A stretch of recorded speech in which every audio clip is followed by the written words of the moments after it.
thinking about journalists, aren't we? Not just American journalism, journalism anywhere. But here, there's Christopher Hitchens. Well, he's like, how can I describe, a young James Cameron. And for British viewers, that should say a lot. Because Jimmy Cameron was the nonpareil of British journalists. He was independent in the truest sense. He was the first one. He was always against the grain, you know, always. Yeah, always. Jimmy Cameron is the reason I became a journalist. The what? Jimmy Cameron is the reason I wanted to become a journalist. Right. In 1966, he wrote a piece in the New Statesman about being one and why he was thinking of stopping.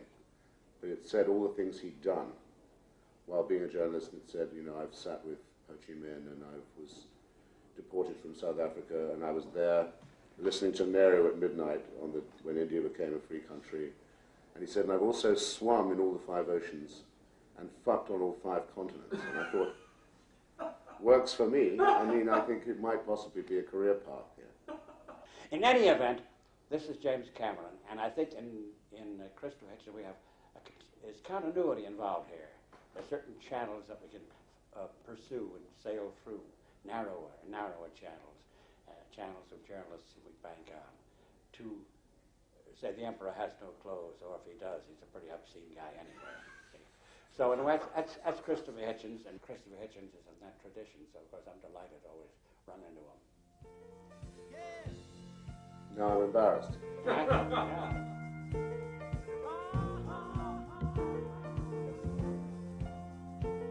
What brings you here?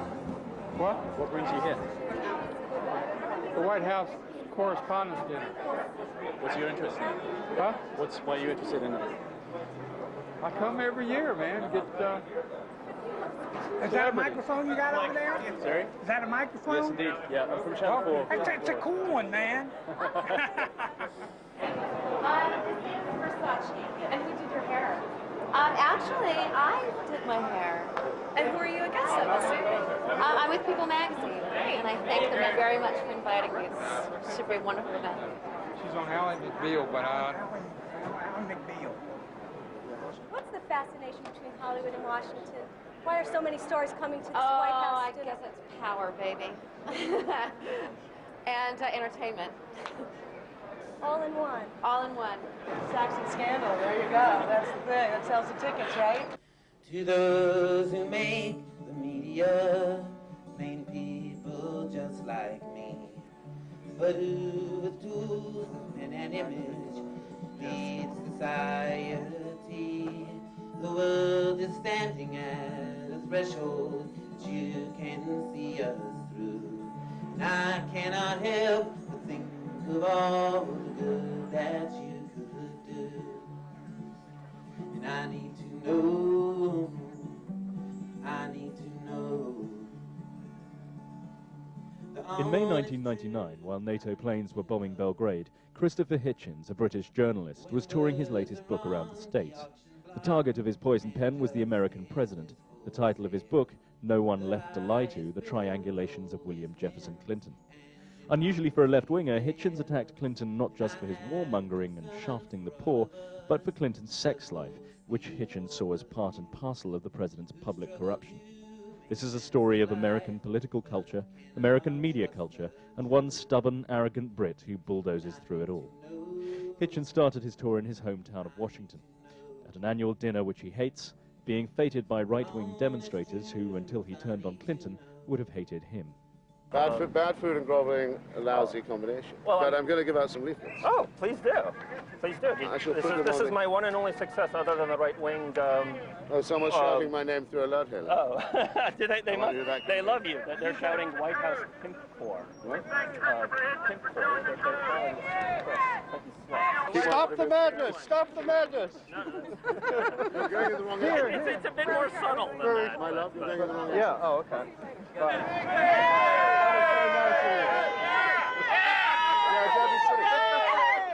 That was very nice nice of you. I'm Kristen Taylor. You are. How nice to meet you. Nice to meet you. All of you. How wonderful. I love you on Washington. I love your brother. I love it when you're both on there together. You like my brother?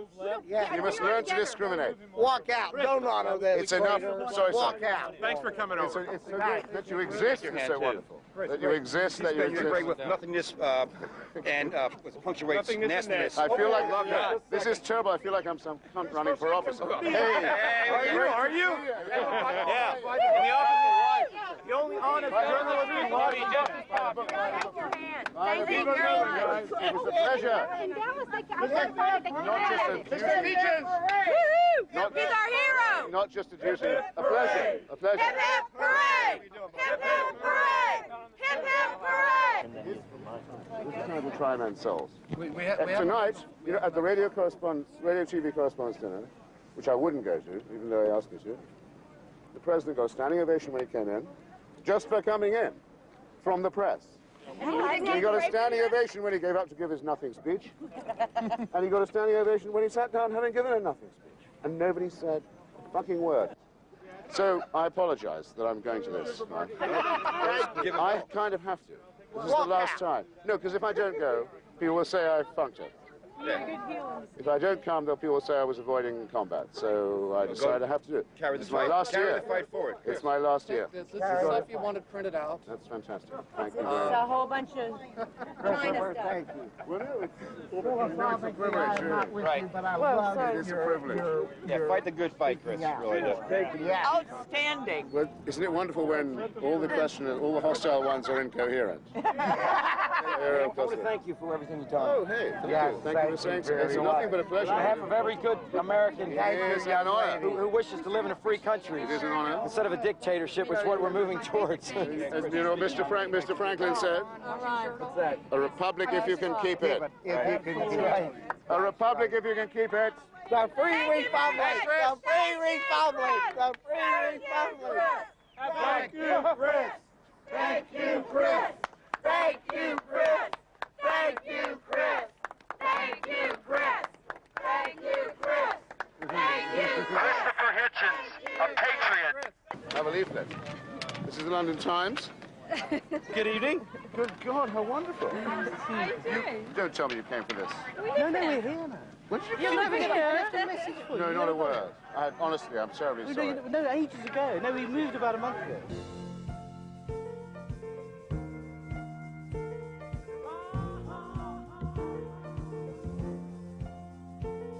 These people who were heroes just can't cut it anymore. It's up to you and me to tear their posters from our doors. When you were tired of hanging out, they drove you home. Now you've seen inside the car. I wish I'd leave you alone. Don't try to pretend. Say it's not up to me. Hey, like everything you see walking down the street, your life is making believe. Hey, making believe. Hey, you do and receive someday. And you fly in colors. You're gonna come through. Someday you fly in colors. I wanna see you. Don't wanna be rich. No, don't wanna be poor no more. And if you're dead or something. We don't want to miss the toast. Salud. Shalom. L'chaim. L'chaim. Best. And freedom or death. There you go. You know who Jessica Mitford was? You know about her sisters? No. Oh, well. Oswald Moses became the British fascist, this brilliant socialist. Well, of course, Mussolini was socialist too, but that's not it. That's because Yeah, became a national. But her sisters, one was the girlfriend of Hitler, Unity, who killed herself. Their father was a parson. And out of this came Jessica. And she married Esmond Romilly. Churchill's nephew. She ran away with Esmond Romilly, who was Churchill's nephew, to Romilly, Spain. who was killed in the Spanish Civil... No, he's killed in the Canadian Air He was Force. killed in the Canadian Air Force. Canadian Air Force. She was... I used to speak sometimes with her at meetings, and she introduced me wonderful. for the Mother Teresa book and several readings. And in fact, I got the idea of calling it a missionary position from a conversation with her. There was something she said I suddenly... but she was brilliantly funny, but she... I always went, when I introduced her, I always say, I have a terrible grudge against Decca Mitford, and I better make it public. Yeah. because she, when she found out that 2 of her sisters were regularly going to stay with Hitler at Berchtesgaden for country house weekends, and they kept saying, "Oh, Decker, darling, you must come. He's so sweet. The Fuhrer would completely charm you." She suddenly thought, I know what I'll do. I'll say yes. And I'll take a little Derringer gun in my wrap. And the moment I presented this ghastly Fuhrer of theirs, I'm going to shoot him. And she made all the plans for it and got herself invited. And at the last minute, she couldn't go through with it. And I said, "Decker, you are silly. Think of all the trouble you could have saved us. You are a frightful funk, aren't you?" And she would say, and she'd sit there and say, "Yes, I know. It was rather sort of wet on me, I know."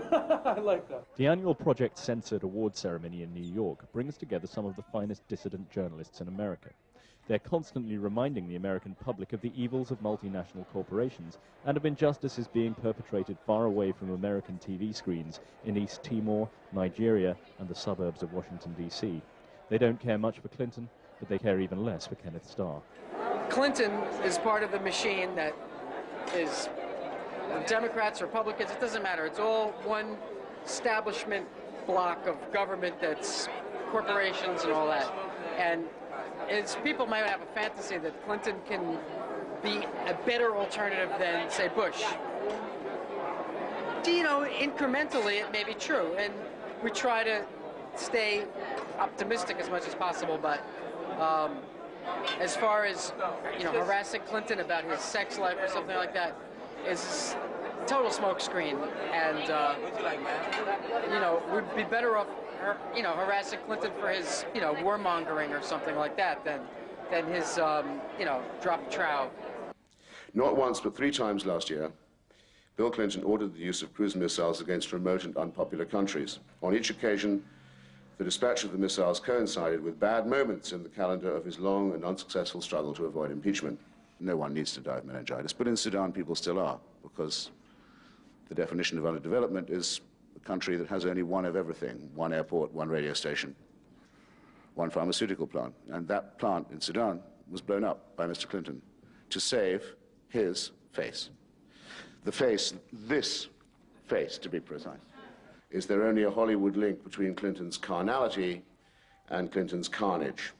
Was our culture hit by weapons of mass distraction? I think the mainstream media on Clinton, you know, they go up and down. On Monica, they were completely wrong. They were wrong in every single way. And it was great to see them so wrong. I mean, they were all saying there'll be impeachment. When it first came out, they'll say, you know, he's likely to last 3 days. There'll be impeachment within the week. There'll be impeachment certainly within the month. He can't possibly survive.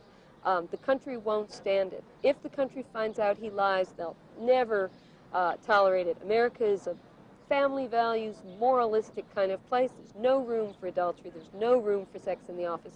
Well, then they find that there's lots of room for adultery and lots of room for sex in the office, and good thing too, because at least people aren't hypocrites. You say I shouldn't have said carnality if I didn't want to be accused of Old Testament values.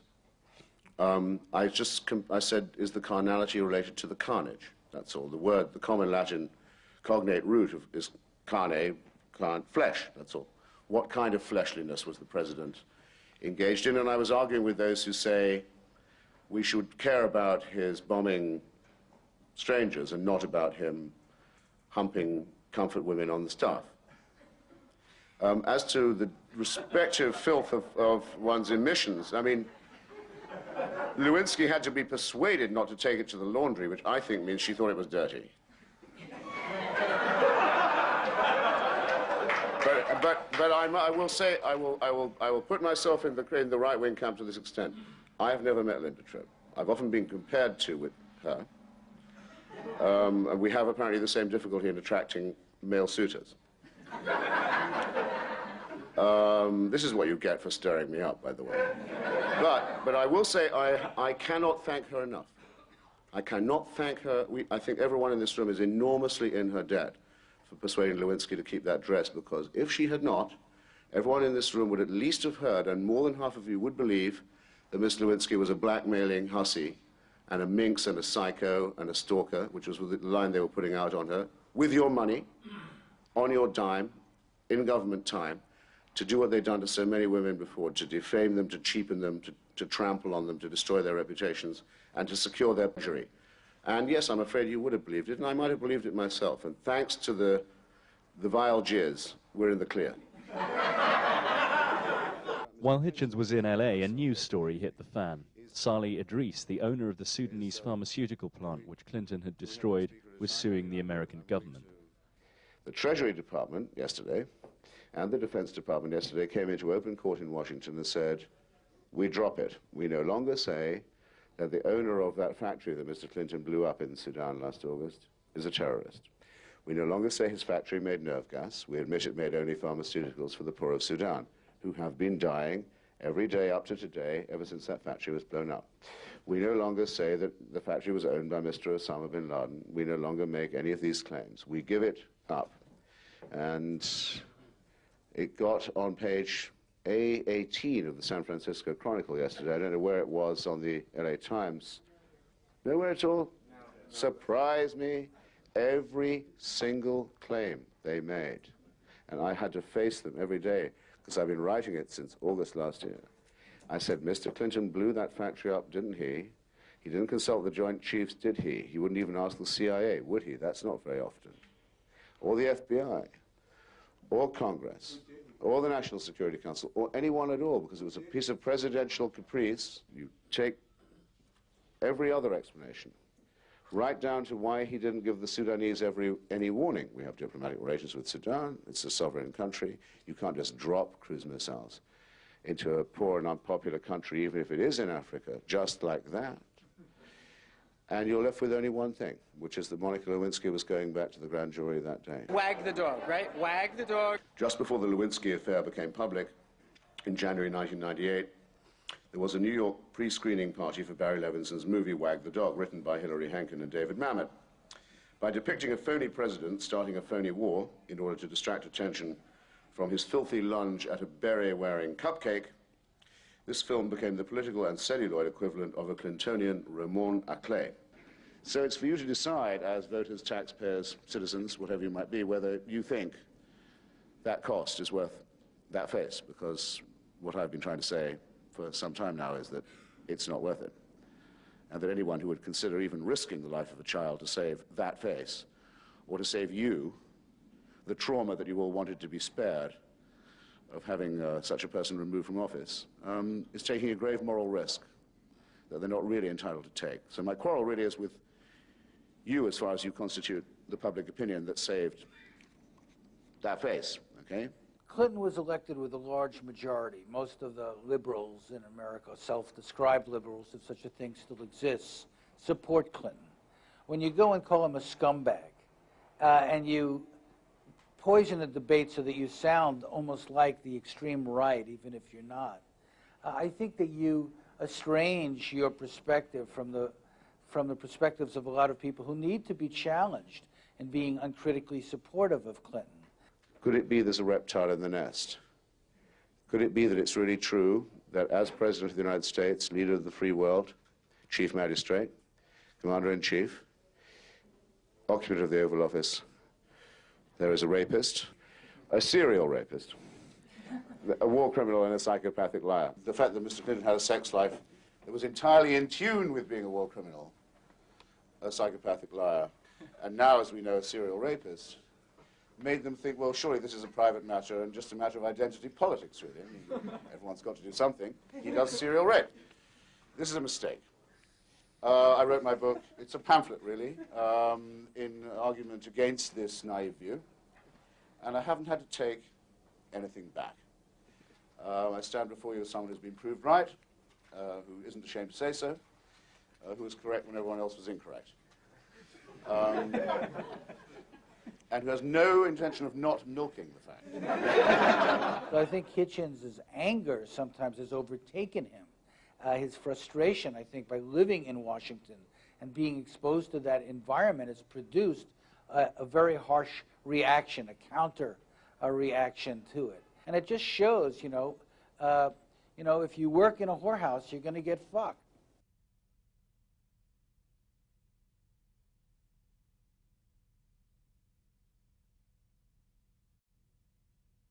Hitch's war cry of rapist is based largely on the testimony of Juanita Broderick, a nursing home supervisor who reluctantly revealed to NBC that Bill Clinton had raped her in 1978.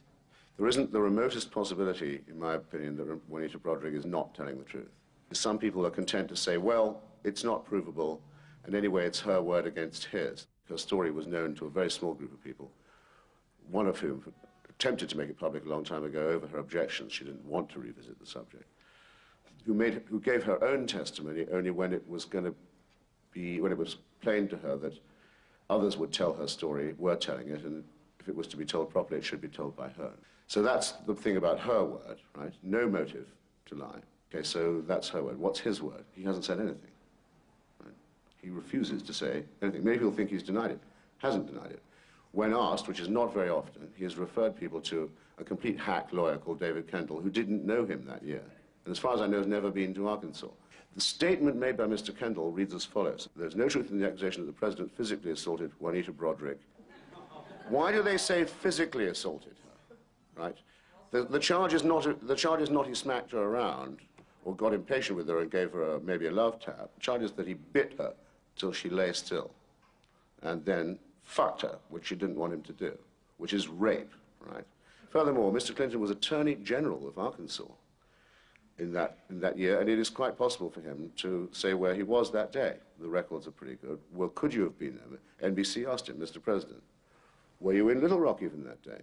Can you help us decide where you were? No. White House says, we're not helping you to find out.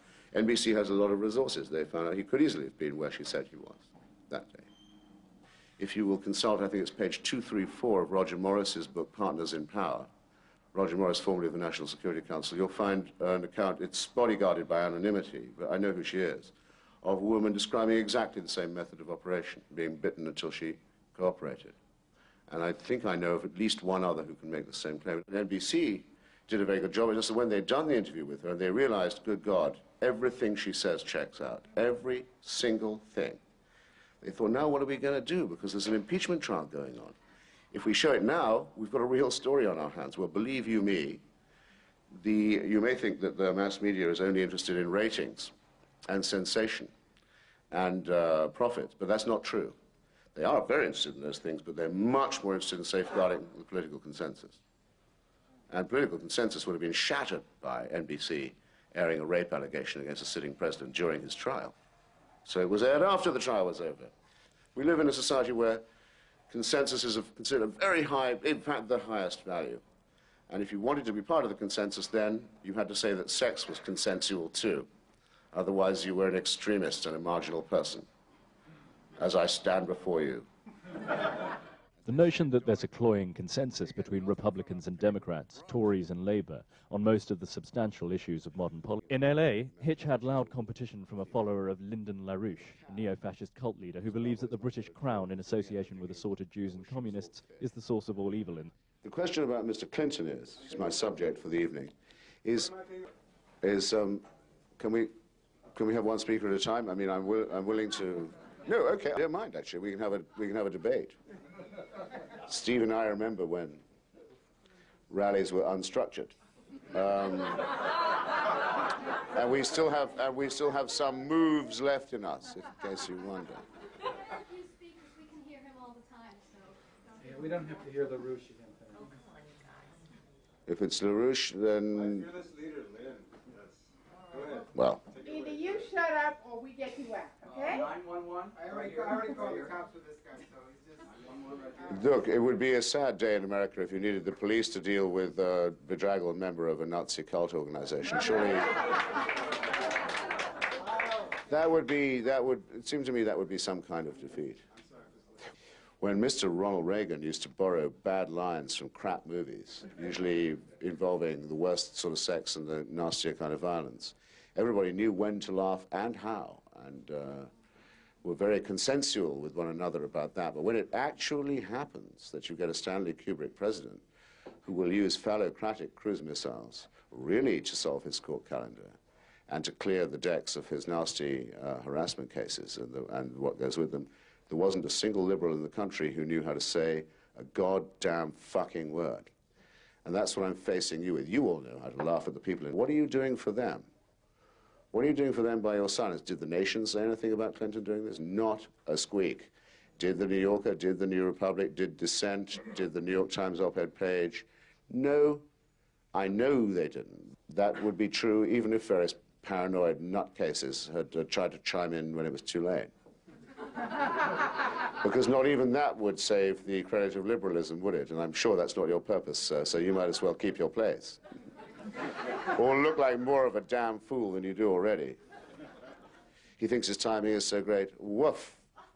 So that's where I want to begin. The point is, I know what, everybody knows what your stupid paper is called. Everybody knows what your damn paper is called, so. Yeah, believe me, it's not from lack of knowledge that people don't support your leader. You know that, no, George, leave him alone, leave him alone. No, come on, he couldn't, no, come on.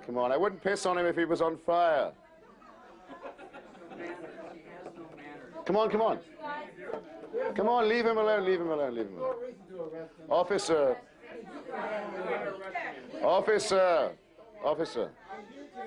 Tony Blair, not you.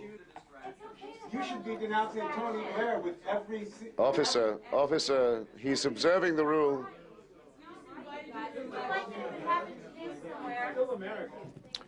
He's the poor sap.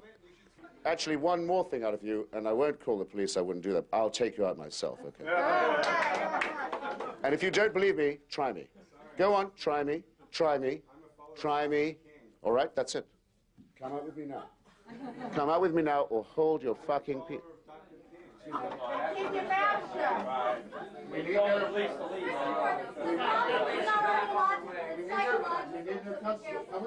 Come on, Brian. I'll bring him my hand. Let him do it. Christopher knows what he's doing. Hey, Brian, out of respect, do it. You don't take shit. You are shit. What do you mean you don't take shit? How would you know? Shit, but I don't take shit from subjects of the Queen. I'm offering you my arm, I'll take you out. You are a dual subject citizen. I'm offering you my arm, I'll take you out. I'll take you out. I don't want to go out. I'll take you out. Then you have to shut up. Hey, Brian. This is a dossier on you. This will not be on page one of the LA Times tomorrow. You're going to stay, you're going to suffer for it. You're going to stay, you're going to suffer. You're going to lose your hat, you're going to lose your pen. Come out. Hold on.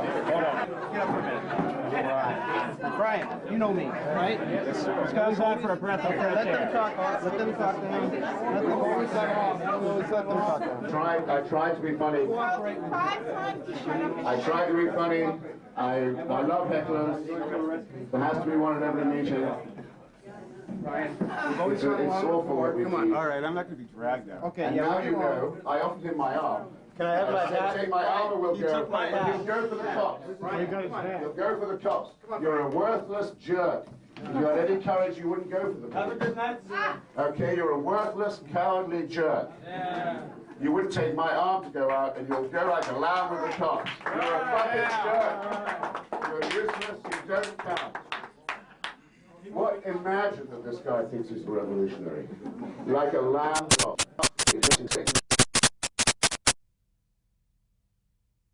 Not on camera? Jack? Jack, I think you should tell English Channel 4 in Britain about the mechanism you've discovered to travel through time. Shouldn't we diddle a vagina with this first? What is he calling it? There's a few pubic hairs on this. Rolling Stones or Beatles? Rolling Stones or Beatles? That's the question of the evening that I didn't get to ask you. Finally, Dusty Springfield. Yeah, of course, but no, I'm talking men now. Dusty Springfield. You can talk men all you like. I would like to, but I'm talking about Rolling Stones versus Beatles. You have to come down one way or the other. Street fighting man, or I want to hold your hand. That's pretty Okay. easy. Give me shelter. Okay, no. This could determine the Paint it on the outside of the Village Voice on a certain day in 1980, I think, was it? Why is it always John Lennon and Bobby Kennedy? Why is it never Richard Nixon or Paul McCartney. Together. Not good enough. No, but I thought that was a false antithesis. Have you noticed how that Beatles Because song "Come Together" has been Bobby used by Kennedy every is a scumbag, and dead. blah blah. So it was, but you understand the ethos was good. I'm with you, Christian. It's a. It was good. You and have not it answered showed the question. right spirit. I think Not Fade Away decides it. Okay? Not Fade Away and Give Me Shelter decides it. Thank you. The rape, murder, it's just a kiss away. John and Paul would never have accomplished that. No. So, okay, now you know what I think. Okay, good. Just a kiss away. Rape, murder, just a shot away. Bobby Kennedy isn't the only popular hero Hitch lays into. In another book for the left-wing publisher Verso, The Missionary Position, he portrayed Mother Teresa as a religious fundamentalist who hobnobbed with dictators, took stolen money from financial scammers like the American Charles Keating, and spent that money on gilded ecclesiastical trinkets rather than on painkillers to relieve the noble suffering of her charges. Sometimes I feel he takes a kind of contrarian view, which is very finely etched, maybe as a way to get even more attention for his ideas, you know.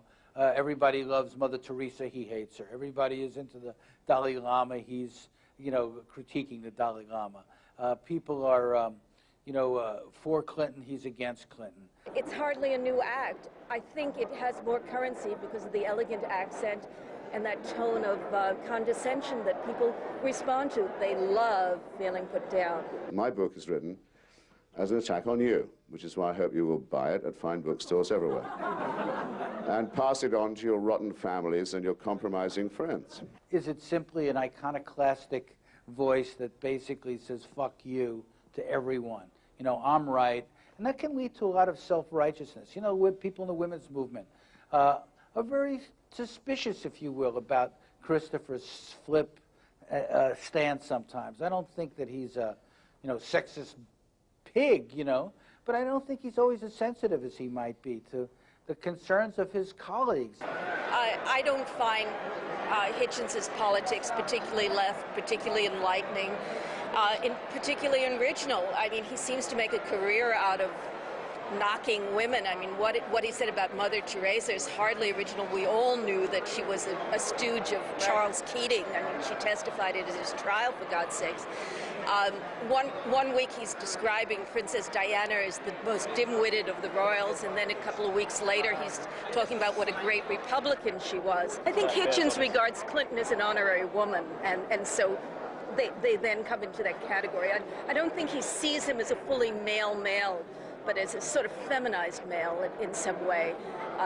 I think the term in English would be pussy-whipped. And so he gets the same treatment as the rest of them. I certainly don't think that Hitchens' views on questions like abortion, contraception, women's rights are anything out of the 13th century. Hitchens attracts such vitriol from his own camp because, like some other dissident leftists, he's highly critical of identity politics. It's since the 60s that questions of race and gender have become as important to the left as that old bogey class. Christopher Hitchens is just a voice in the wilderness that really resonates for me, so it was really great to hear him. You gotta go back to the pre-60s left to read voices like that. Even in fiction, you have to check out John Dos Passos, USA. you know, and yeah, That's how far back you have to go. And he's that's what makes him so refreshing. This newfangled identity politics has been used by populist charlatans of all political colours and all skin colours. Clinton pacified the left and hid his betrayals of gays, women and blacks by trumpeting his supposed devotion to the concerns of gays, women and especially African Americans. Similarly, supporters of the reactionary black judge, Clarence Thomas, deflected attention from his extreme views and his alleged harassment of a female subordinate by claiming that he was a victim of a high-tech lynching, language that was lost on no one. The forces of really vulgar reaction and really vulgar exploitation and vulgar manipulation were being safeguarded by different versions of political correctness. It really is the culture wars. They will support Clinton because they see him as a bulwark against the right. For a lot of women's groups, I'd say for Patricia Ireland, who just completely capitulated, it's all about abortion. It's all about abortion rights. That looms so large and the fear is so great that if the right gets control, they'll lose that anything is forgivable. Anything is and their as long as integrity he is protects polluted that. by the association. As It's long as over. he'll protect that. Because everybody's bullshit detector goes off. It's all about that. It's about the abandonment of any kind of judgment. The left is responsible for somehow taking judgment off the table. The right is judgmental. We're not. That is an example of leftist judgment, and that's what's been taken off the table since the 60s. Well, It can't be I'll give you an judgmental. example of that written small. Clarence Thomas.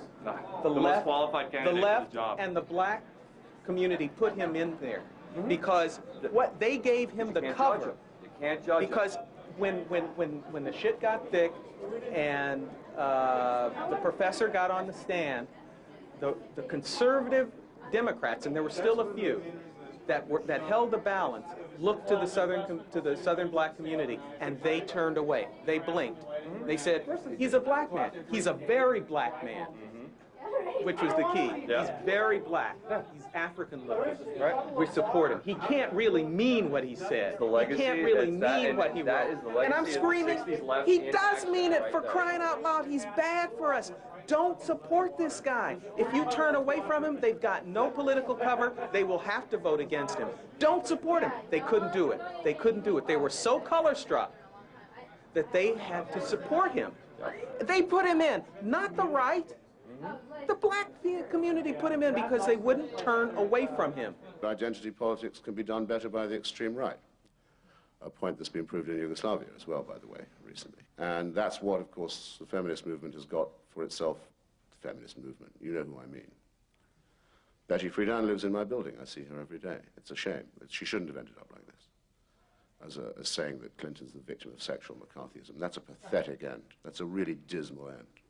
Okay, she borrowed it from The Nation, which has taken a generally cretinous view of this from the start. But she shouldn't be borrowing stuff from The Nation. She should think for herself, as all nation people should learn to do. I myself, want to get conversations like the one he has amongst smaller groups. He's the superstar. I'm just the groupie. What does it say about us as a country if we are infatuated with Mother Teresa's and Princess Diana's and Dalai Lama's and Bill Clinton's, or audiences like this? Because what we do to Bill Clinton, kind of like, oh, here he is, Mr. President, he's getting from this audience a kind of uncritical acceptance. And he's working against that. I think he did a good job of not, taking it to his head there. What? Oh, there is no hope for the left. There's no hope for the left as long as questions like that can be asked of someone like me. I mean, if you're asking me, then there is no hope for the left. You might want to think of an answer rather than a question there. And I think the first rule would be the one I never tire of, which is the one of Eugene Debs, which is don't ask that. Don't be a follower. Don't look for a leader. If he could lead you into the promised land, he could lead you out. Do your own thinking. And dispense with these characters who, with SDI and with Serbia and with China and with all these other countries, show that they think of you as completely dispensable statistics, as people who are disposable and so on, and learn instead to think of the leaders in the same way as they think of you. That would be progress. That would be progress.